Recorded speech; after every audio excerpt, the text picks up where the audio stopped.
Buenos días, queridos alumnos. El tema de hoy es Misioneros de Cristo. ¿Qué es un misionero? Un misionero es un cristiano que desea salir de su lugar de residencia con el fin de ayudar al prójimo y evangelizar a la gente de otro sitio. Quiere decir que va de lugar a lugar para poder ayudar a la gente más necesitada. No solamente, como dice bien claro, del pan vive el hombre, sino de su alma. Mayormente siempre nos olvidamos esa parte.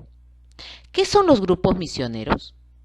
Son grupos integrados mayormente por laicos, jóvenes y adultos, que se proponen responder al llamado de Dios a la vocación misionera, obedeciendo el mandato de Jesucristo, de ir por todo el mundo y anunciar la buena nueva a toda la creación. Su prioridad permanente es tratar de llegar a los más alejados, a los más pobres, a aquellos quienes nadie se acuerda o se preocupa, mediante la acción misionera dentro y fuera de su comunidad de origen. Ellos se llaman grupos misioneros. ¿A qué llamamos también discípulos? Ser discípulo de Cristo es un don de Dios, que consiste no solo en aceptar una doctrina, sino en adherir a la persona de Jesús e incorporarse por él a la obediencia filial al Padre y a la docilidad al Espíritu Santo, porque en la revelación, Dios invisible, movido por el amor, habla a los hombres como amigos, trata con ellos para invitarlos y recibirlos en su compañía. Vamos a ver algunas características que marcan la vida de un discípulo. Un discípulo es obediente. Es una persona de fe, es amoroso y es reproducible. Su objetivo general de esta misión es que a partir del conocimiento de la realidad de avivar en las comunidades cristianas una mayor apertura al impulso del Espíritu Santo en el encuentro con Jesús vivo, que genere en la Iglesia un proceso permanente en conversión personal y pastoral, para ser discípulo misionero dispuesto a llegar a los sectores más alejados de la Iglesia y a los no creyentes, solidarizarse con los más necesitados y excluidos y generar una transformación social y cultural. El espíritu misionero al servicio de la verdad es una persona que en la verdad sobre Dios y el hombre ha liberado. El Evangelio es la palabra de la verdad. Un misionero tiene un gran respeto por la verdad y es un servidor de la verdad. Pablo II ha resaltado que el predicador del Evangelio será aquel que aún a costa de renuncias y sacrificios busca siempre la verdad, no rechaza nunca la verdad y no oscurece la verdad. ¿Cuál es su misión? Predicar a Dios por medio del testimonio y de la acción, formar líderes que fomenten el estilo de vida cristiano en la sociedad y que contribuyan al desarrollo de la comunidad, promoviendo el espíritu de servicio. Esta comunidad misionera desea cumplir esta misión para la construcción de una sociedad mejor, caracterizada por la vivencia de sus valores y por la formación espiritual de sus integrantes, sobre todo los jóvenes. Los discípulos y apóstoles. Los discípulos. Jesús se rodeó de un grupo cercano de personas, unos llamados por él personalmente. ¿Quiénes fueron? Los apóstoles. El ser discípulo es más que ser oyente o alumno. No consiste solo en escuchar al maestro, sino también en seguirlo. Esta es la diferencia entre gentes y discípulos, quiere decir entre apóstoles y discípulos. Los apóstoles fueron escogidos y los discípulos son los que siguen el llamado personal de Jesús, pero de una manera distinta. También tenemos a estos personajes muy importantes en la Iglesia Católica, como los obispos, que son discípulos misioneros de Jesús como sumo sacerdote. Son ante todo discípulos y miembros del pueblo de Dios, que son testigos cercanos y gozosos de Cristo buen pastor. Vamos a hablar el discípulo de Jesús. ¿Quién es? Juan Pablo II. Juan Pablo II, en su infancia, su padre se llamaba Carlos. Murió cuando Juan Pablo II tenía 21 años. El Papa guardaba un vivo recuerdo de la fuerte vida de oración de su padre. Tuvo 2 hermanos. Su hermana murió al poco de nacer, y su hermano Edmund, 15 años mayor que él, murió por una epidemia de escarlatina. El futuro papa tenía 12 años. Su madre se llamaba Emilia. Murió cuando Carol tenía 9 años.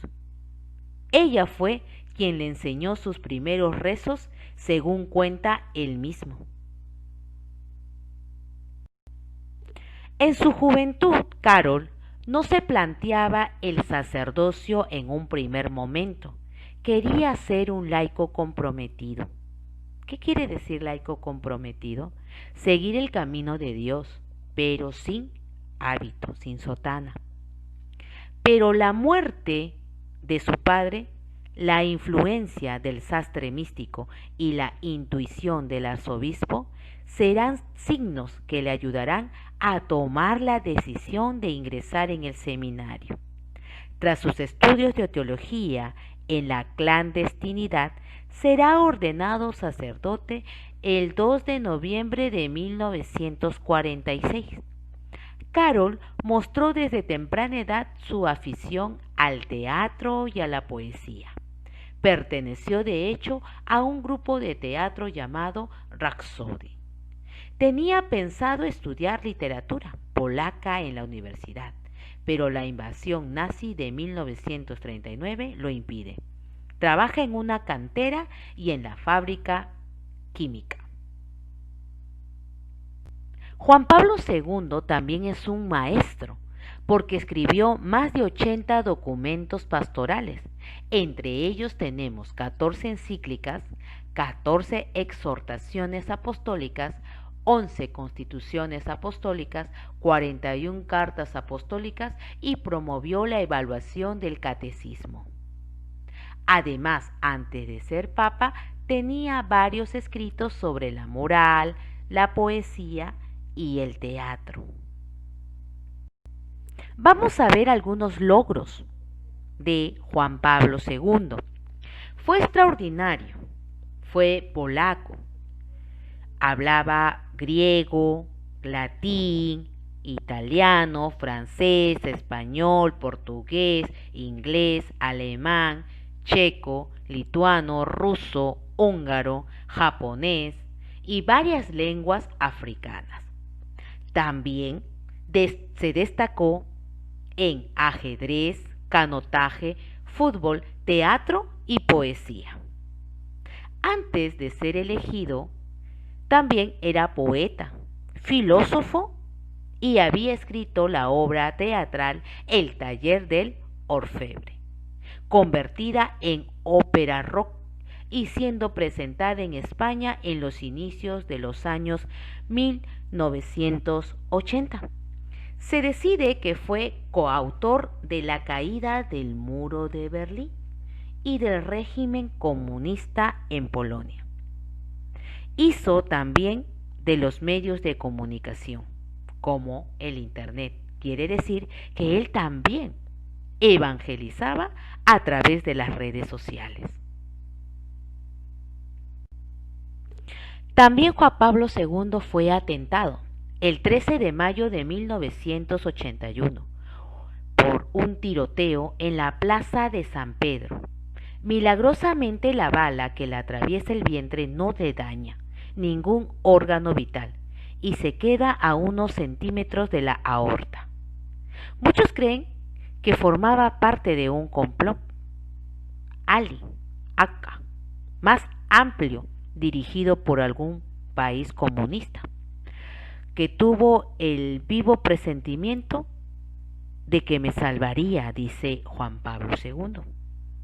Habrá quien no lo entienda, pero es la lógica del amor cristiano, amor incluso a los enemigos. Ahí tienes en la fotografía o en la imagen a Ali, quien fue el que tiroteó a Juan Pablo II. Pero como él dice, ¿no? Lo amó tanto. No entendió qué es lo que había pasado en su mente, pero él fue a pedirle perdón y también se fue a confesar. Juan Pablo II nunca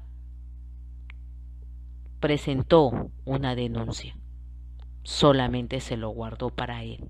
Al tiempo, las personas comentaron esto, pero no hay nada realmente explícito que podamos afirmar porque solamente Juan Pablo II lo sabe. En el funeral de Juan Pablo II, el 2 de abril de 2005, la Ciudad del Vaticano vivió una jornada histórica, el entierro más multitudinario de un papa. El 8 de abril del 2005 acudieron personalidades de todos los países, todas las culturas y todas las regiones. Los miles de fieles que congregaron en las calles de Roma pidieron con sus aclamaciones la canonización del fallecimiento pontífice. En el funeral de Juan Pablo II comenzó a las 10 de la mañana, cuando los sedarios sacaron en hombros el féretro del pontícipe de la Basílica de San Pedro. Los peregrinos respondieron con aplausos. Se calcula que en la plaza de San Pedro y vías adyacentes habían unas 300.000 personas, alrededor de 1,5 millones de peregrinos de muchas partes del mundo. Llegaron a Roma, se colocaron pantallas gigantes en distintos puntos de la ciudad para que los visitantes que no pudieran acceder a la plaza siguieran la ceremonia. Hemos terminado nuestra clase. Ahora vas a contestar en las actividades de Cubicol y en tu cuaderno. ¿A qué llamamos misionero? ¿A qué llamamos discípulo? ¿A qué llamamos apóstoles? ¿Cuál es la misión de un misionero? Vas a escribir un resumen del Papa Juan Pablo II. Hasta la siguiente clase.